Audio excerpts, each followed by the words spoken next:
அதே போல அப்ப அதே மானிட்டர் பண்ணவர்கள் என்று சொன்னால் உங்களுக்கு தெரியும் அமெரிக்காவின் புலனாய்வு தகவல். இப்போது உங்களுக்கு தெரியும் ஈரானுக்கும் அமெரிக்காவுக்கும் இடையிலான முருகன்.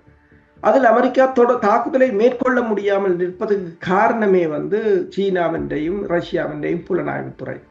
இந்த புலனாய்வுத்துறை தகவல்கள் தான் ஈரானுக்கு ஒரு முக்கியமாக இருக்கின்றது. இல்லை என்று சொன்னால் ஈரானை எப்பயோ அவர்கள் முடித்திருப்பார்கள். இப்போ முதலாவது கடந்த ஜூன் மாதம் மேற்கொண்ட தாக்குதலை போல உள்ளுக்கில் இருந்த ஒரு தாக்குதலை மேற்கொள்ளாத அளவுக்கு உள்ளுக்கில் இருக்கின்ற மொசாட்டை முறியடித்து விட்டார்கள்.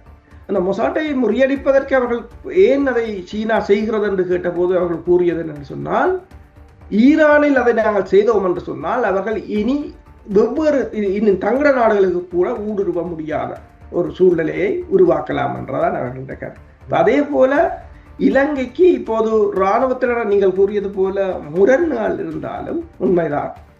ஆனால்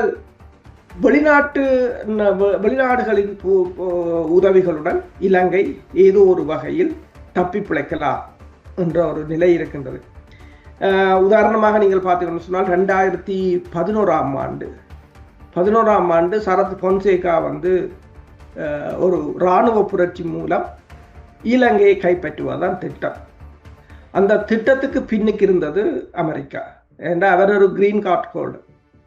ஆனால் அந்த திட்டத்தை உடனடியாக கண்டறிந்து மஹிந்த ராஜபக்சவுக்கு உடனடியாகவே அறிவித்து இலங்கை அரசை உசார்படுத்தினது மட்டுமல்லாது இந்தியா தன் இராணுவத்தையும் தயார் நிலையில் வைத்திருந்தது உடனடியாக கொழும்பில் ஒரு தரையிறக்கத்துக்கு என்று. அப்படி அதாவது இலங்கையின் புலனாய்வுத்துறையை விட அந்த நேரத்தில் இந்தியா தான் அதனை செய்து முடித்திருந்தது.